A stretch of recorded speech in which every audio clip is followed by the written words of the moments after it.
When are you within the world of Noor? What is going on, Metaverse? So you've discovered Noor and recognized that something very different is going on with this project, but you have no idea what it's all about. Have no fear. I'm here to give you an overview into the economic side of Noor. Now, firstly, if you don't really understand what the project is at all, I recommend you go back to my first video titled Putting the Sports Back in eSports. This is an overview of the basic concepts of Noor and what they're trying to accomplish. I recommend watching that first and then coming back here to get a much more detailed overview of the economic side of the gameplay around the project. That said, if you already have a general understanding and you want to do a deep dive into what's going on with the economy as a whole, you're in the right place. So let's see what Annie knows about understanding the economic metagame of Noor. To start with, remember that Noor separates the economic side of the gameplay with the competitive gameplay, or what we'll call the infra game. Playing on the economic side of Noor is very different than any other Web3 game that's out there today. In order to understand this, we're going to begin with 3 W questions that we ask ourselves. Firstly, who are you within the economic world of Noor? Secondly, where are you located in terms of the physical proximity within the city to other key atmospheres and events that you're going to be engaged with? And thirdly, when are you within the world of Noor? The concept of time and cycles and seasons is very critical to gameplay, and so you need to understand how that fits together. When are you within the world of Noor? So let's continue to dive into this concept of seasons, and in so doing, gain an understanding of when are you in Noor. This idea of a season is the easiest way to think about the cycle of time within Noor. The overall growth of the platform occurs as new games get added and are able to be played by gamers, and the economy is going to be able to leverage those to run more smoothly. A season is a self-contained microcosm of the circle of life. There's birth, growth, development, stability, and then eventually death and recreation.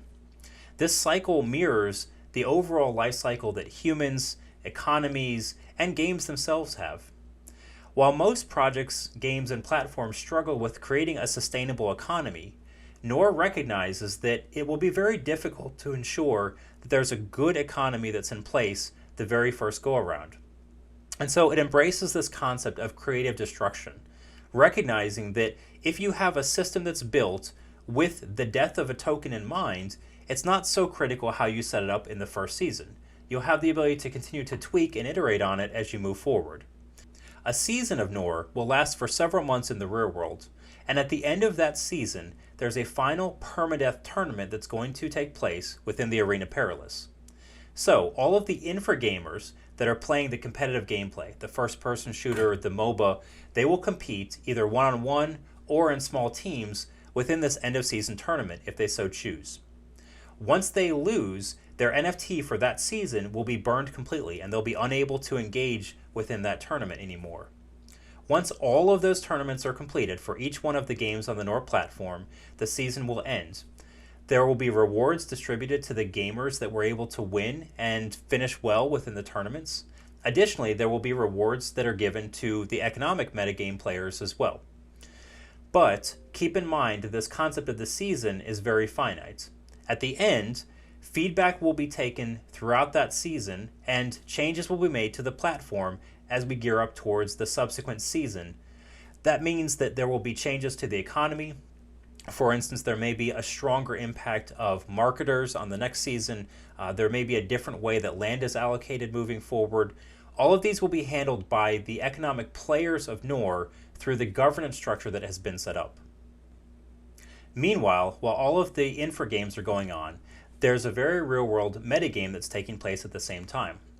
All of the economic activity within the platform is going to come to finality at the end of each season in a similar permadeath mechanic of its own. So, let's say that I was broadcasting video and streaming from the first-person shooter tournament. I'm responsible for sharing that content with tens of thousands of daily viewers watching. At the same time, let's say that a team that I sponsored in the MOBA takes second place in the final end-of-season tournament. Recognition of both of those accomplishments and contributions would come at the end of the season, and going from that season 1 of the metagame into season 2, I might be moving from a position where I was ranked 150th in the world to 69th based on the contributions that I was able to achieve over the course of that season. This is going to have repercussions on my abilities, as I'm going to have a more favored position moving forward in that season too. I'll have easier access and quicker ability. I might be able to bid easier on individual elements that I wanted to pursue for that subsequent season. The more value I create, the more that I'm going to be rewarded. Speaking of creative value, if this video is proving helpful for you, I'd ask you to like or subscribe. This enables me to continue to produce good content for you and other economic players in Web3 gaming. Anyhow, think of your role as a metagamer as if instead of being a football or soccer player who's on the field, you're acting more as the overall coach, the marketer, the ticket agent, or the player's agent themselves, as you're steering the soccer players that are actually engaged in the games. The owner of the New York Yankees baseball team, or an executive of NBC broadcasting of the Olympics, or a Ticketmaster that's selling tickets to a virtual Super Bowl, for instance. This is your role within the economic metagame of Nor. At the end of each season, there will be real economic winners and losers. No one, though, is permanently a winner or a loser unless they decide to drop out entirely of the platform.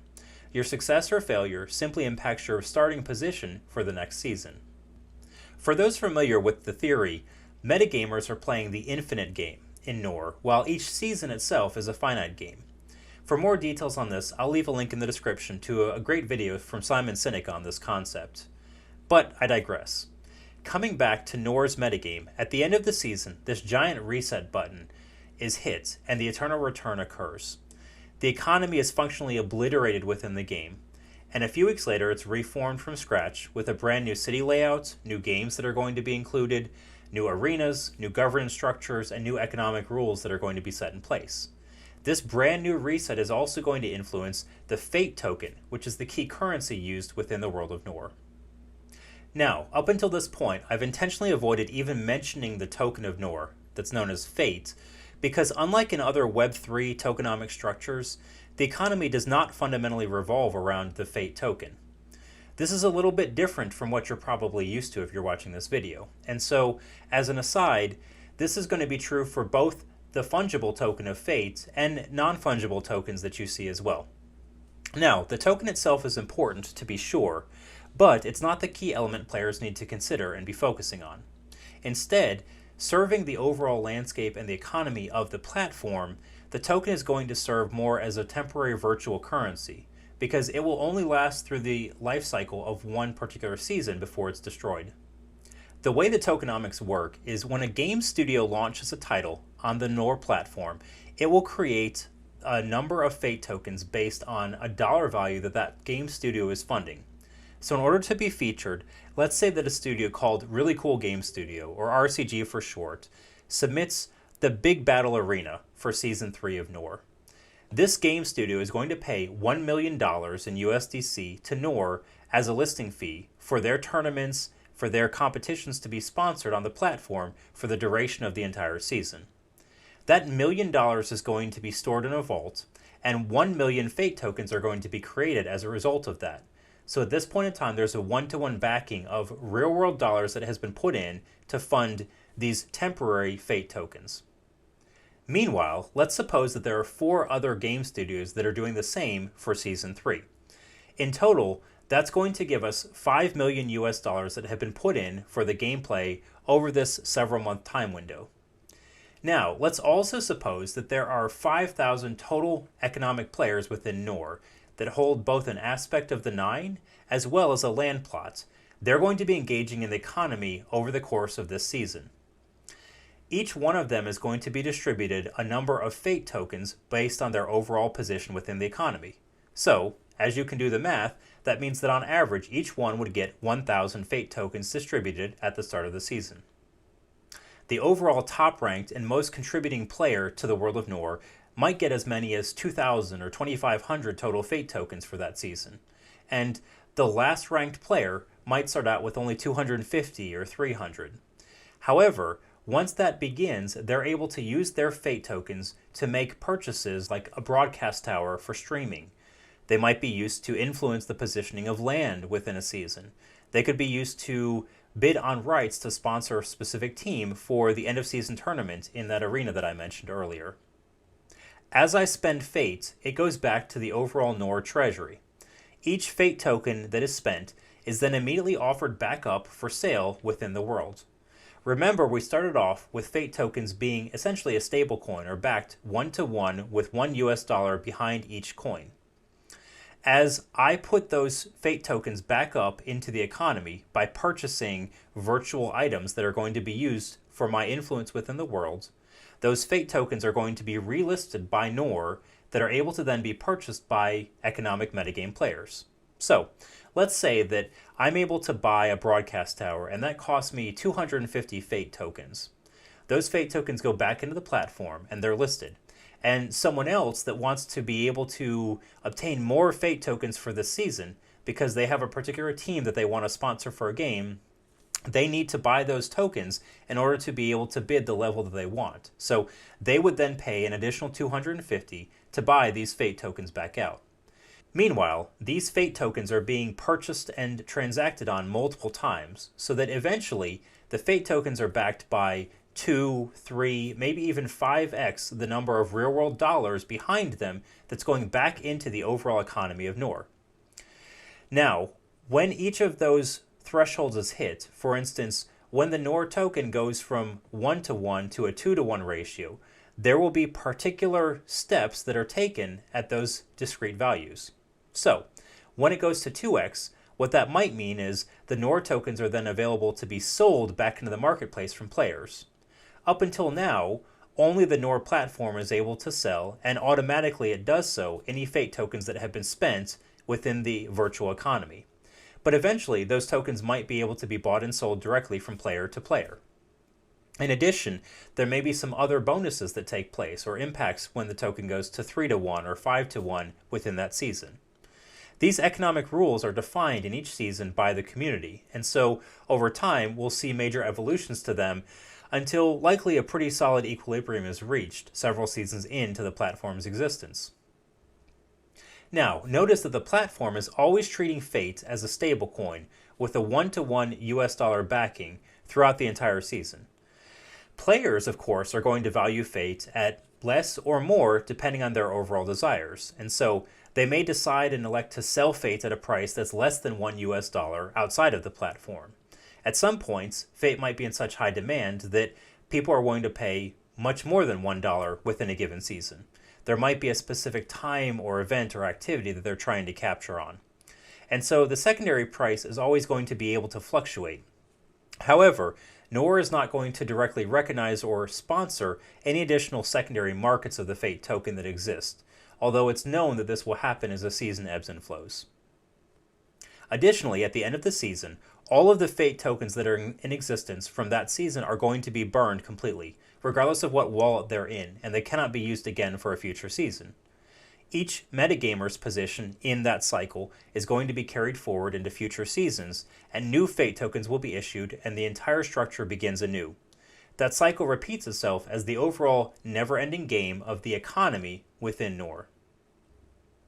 So we've touched on some of the ways that you may play economically within Nor in terms of ticket sales, team sponsorship, streaming, marketing. You may be thinking to yourself, this all sounds very interesting, but I'm not sure what I have to offer to a platform like this.